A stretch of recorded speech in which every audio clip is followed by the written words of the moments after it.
the Moneyweb Crypto Podcast, where we discuss all things crypto related. Your host, Kieran Ryan. Some interesting news out this week. Altvest Capital, the first JSE company to acquire Bitcoin on its balance sheet, is changing its name to Africa Bitcoin Company, or ABC, and plans to raise 210 million rand to establish a strategic Bitcoin reserve. This is along the lines of what Michael Saylor has done at Strategy, formerly called MicroStrategy, which now owns more than 630,000 Bitcoin worth about $70 billion. Africa Bitcoin Company has big plans. It will ultimately list in London, the US, Namibia, Botswana, and Kenya, and probably a few other places apart from those. Its initial fundraise is for 11 million rand through the issue of 1 million shares in Altvest at 11 rand each. This is certainly a radical move for a JSE-listed company. And to find out more, we're joined by Stafford Massey, dare I call him the Michael Saylor of South Africa, and Warren Wheatley, CEO of Altvest Capital. Welcome to both of you. Stafford, let's start with you. What's the plan here? Will Altvest continue its core functions of providing equity funding for businesses and the other services that you provide, or is this going to be a major change of direction?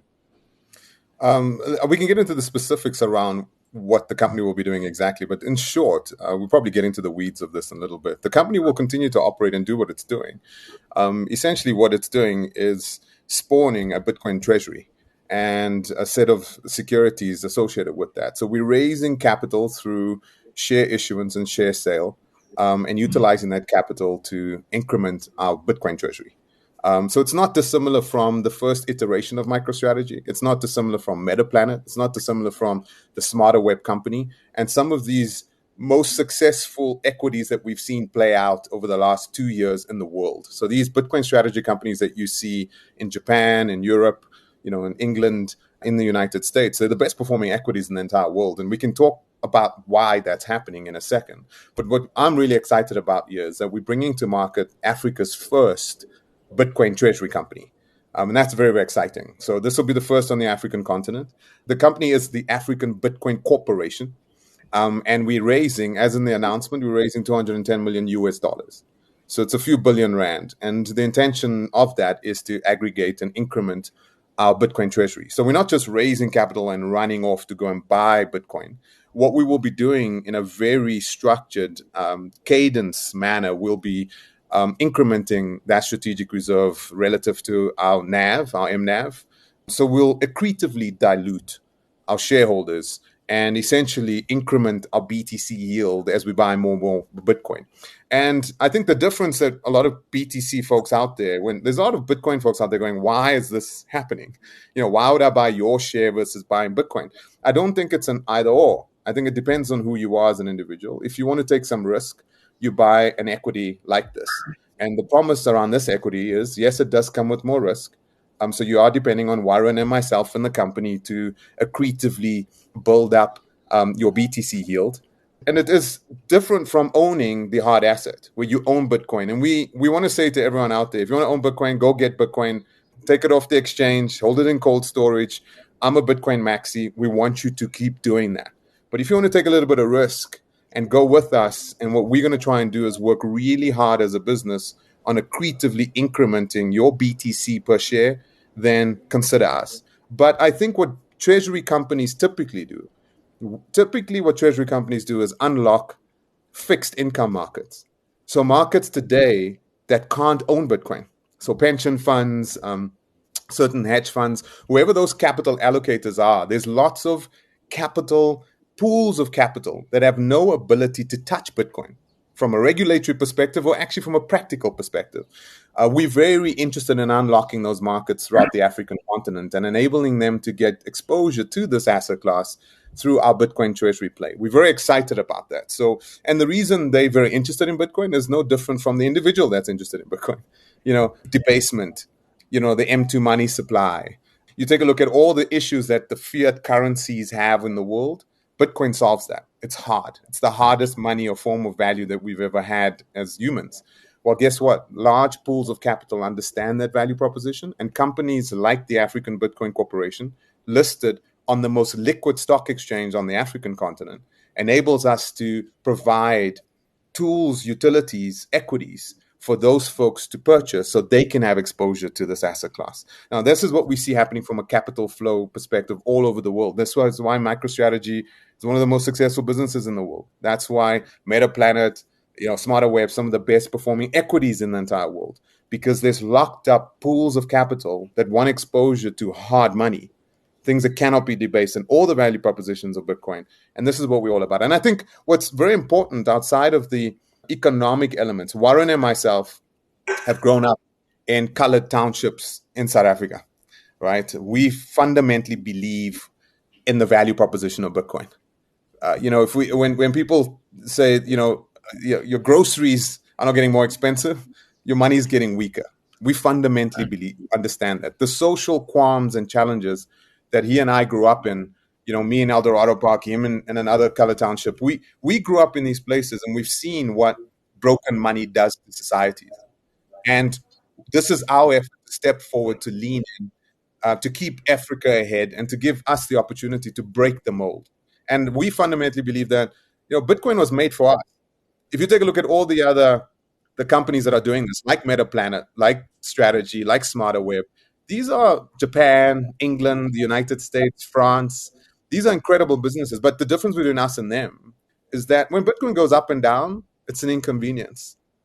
In Africa, when payments don't work, when money doesn't work, we die. This is a human conviction play for us. This is not just a commercial economic play. We have to do this. And if it's not us, who? So that's kind of what's behind this. This is what's driving us, and we're very excited about it. All right, Warren, let's bring you in here. What is the intention here? Is it to provide a vehicle for institutional investors to acquire exposure to Bitcoin without violating their mandates? Or is it more about democratizing? Stafford mentioned, you grew up in the townships, poor townships. Is it getting Bitcoin into the hands of people who really need stable currency? So it's there's many purposes. I think the core purpose would be to build up a balance sheet that is galvanized with Bitcoin, right? That's going to allow us to grow our core business, which is to create wealth for individuals. And that purpose is whether it's through funding your business or making alternative investment opportunities available to you.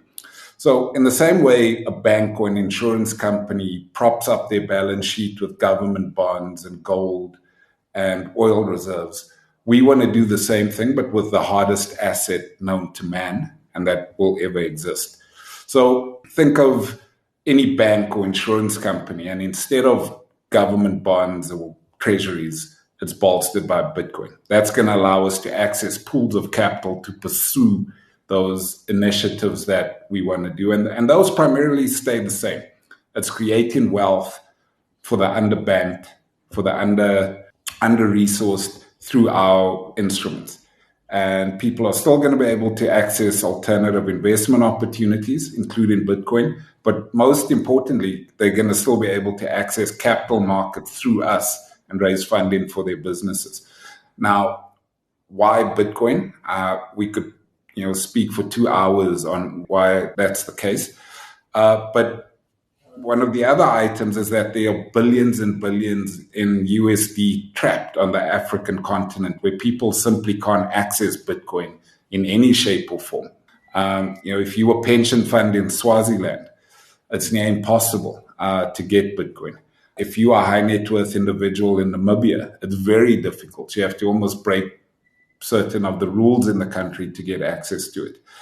And so you'll see in our investor materials, the way we plan to solve some of those problems is multi-jurisdictional listings across Africa, but moreover in other jurisdictions like London, like the US.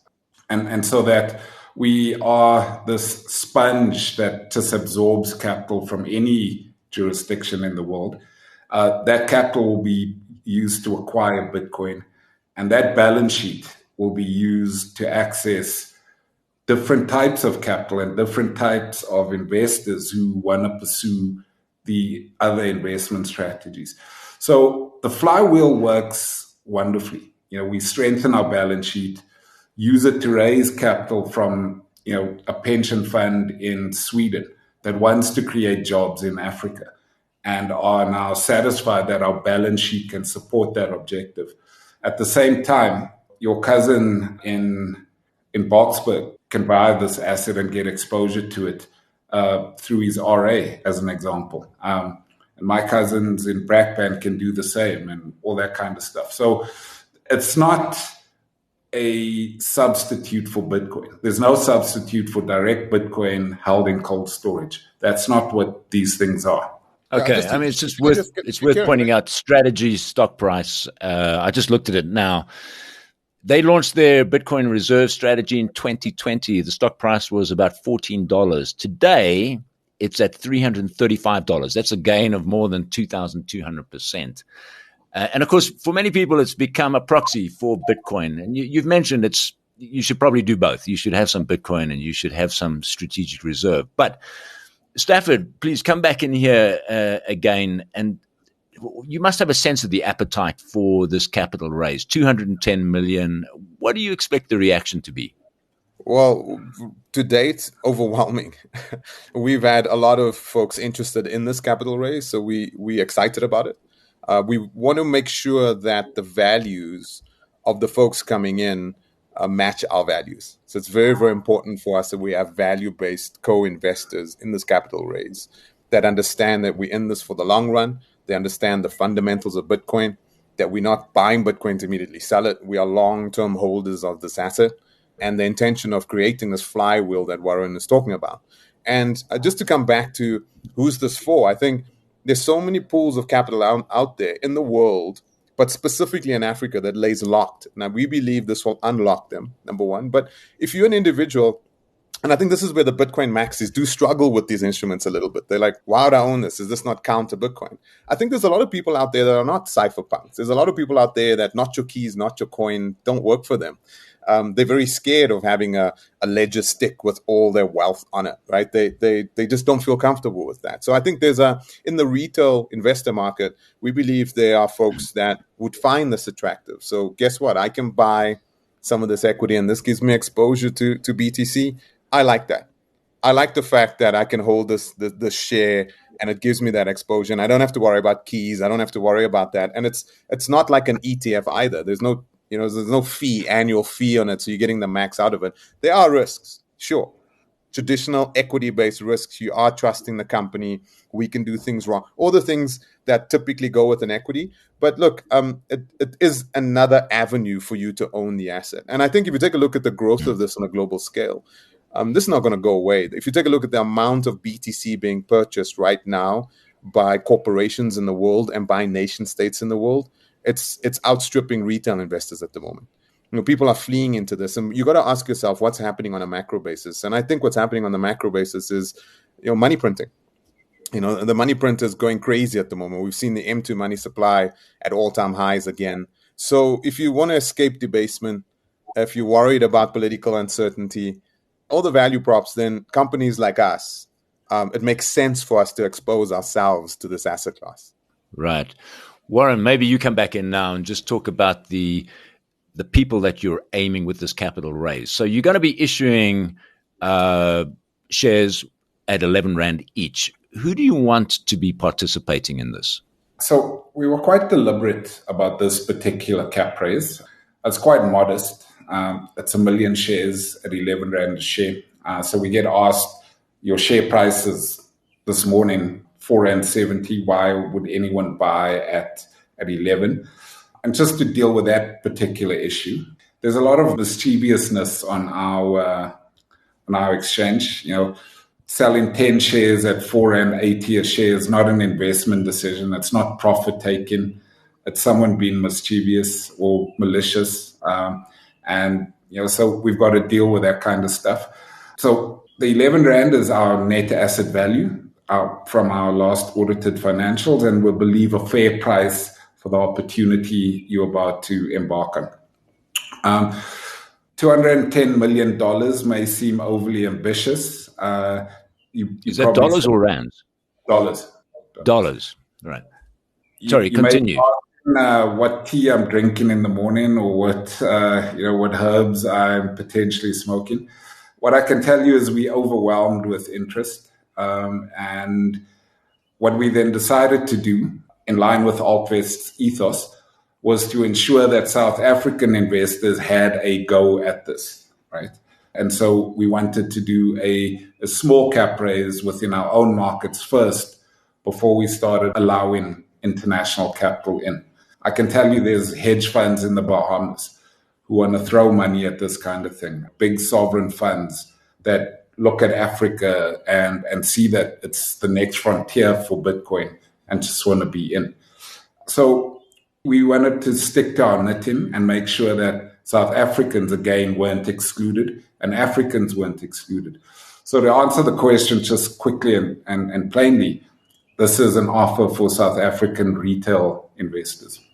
All right, Stafford, you previously spoke about, you have been an evangelist for Bitcoin strategic reserves in South Africa, and the fact that big companies are just kind of ignoring this. I don't know if they can ignore that very much longer when you look at the share price performance of Metaplanet and Strategy. And I'm very curious to see how your share price responds to this as well at Altvest. But are you sort of encouraging, and I guess I've answered that question already, you're encouraging other companies to do exactly what you're doing. You don't see this as a competitive race. No, but I do believe if you take a look at the way this is playing out on a global scale, we are seeing Bitcoin treasury companies having regional plays.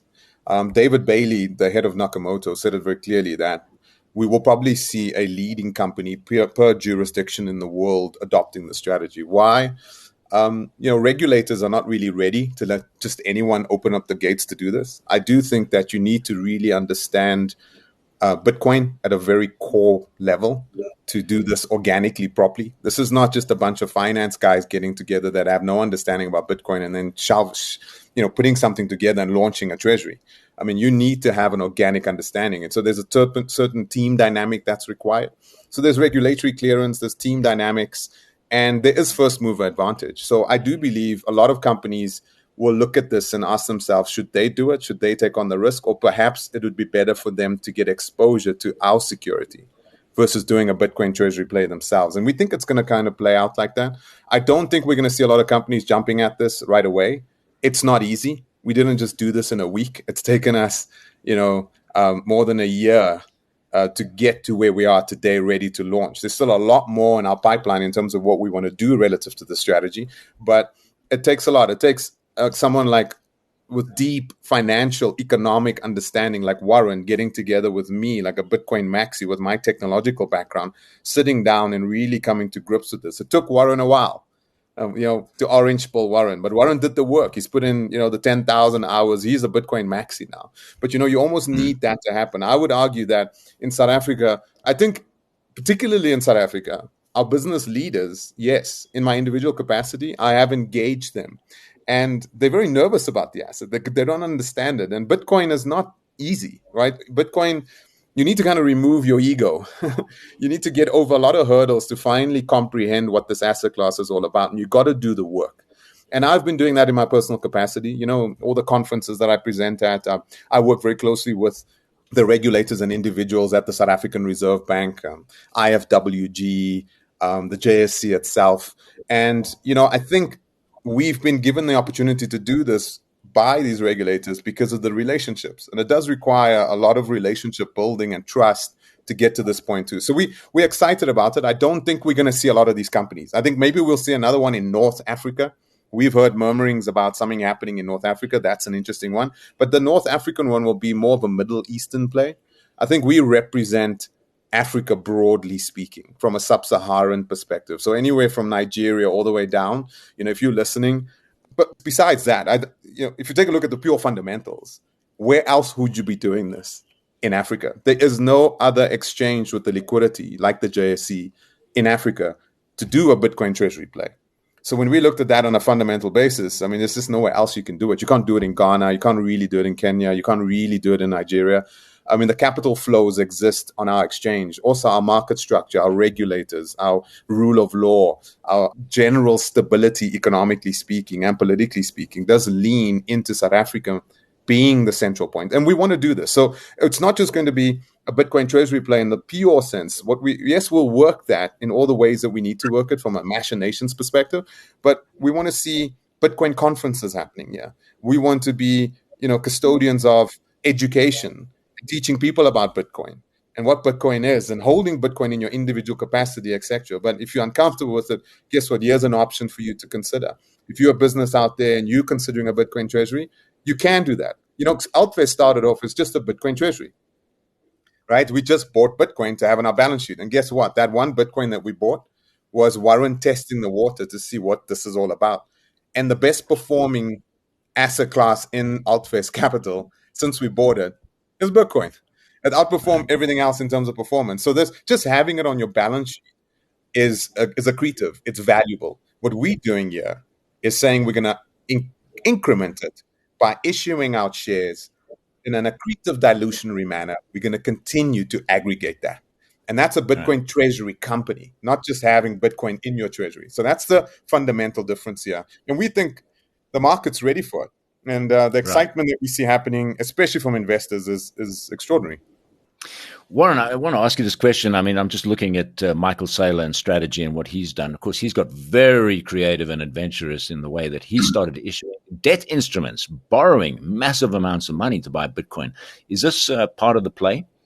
I think it will eventually be. America's got an advantage in that they've got very low sort of interest rates available to investors.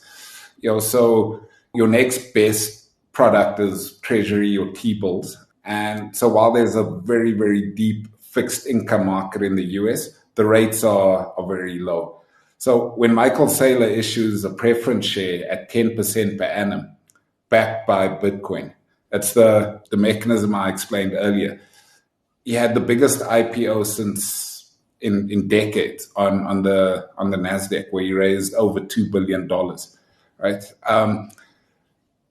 I think there'd be some capacity to do that in South Africa, but our interest rates make it less appetizing. You can get an inflation-linked bond at CPI in SA with taking sovereign risk.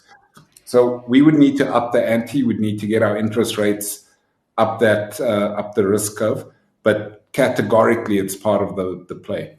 Warren, when did you get orange-pilled? When did you discover Bitcoin as the secret of the universe?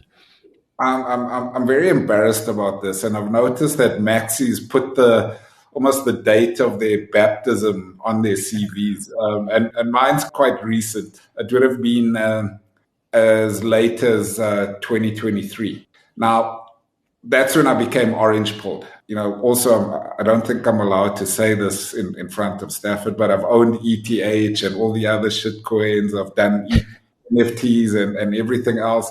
So I've got a lot of sins to pay for. And I hope the community forgives me.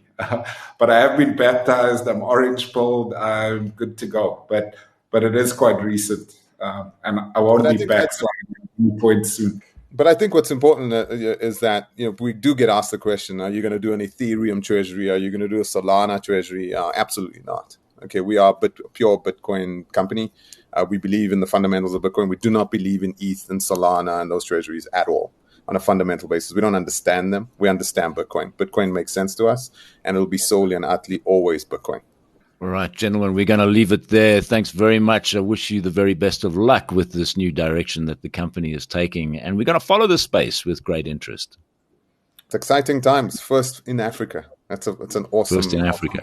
Yeah. Thanks, Stafford. Thanks, Warren.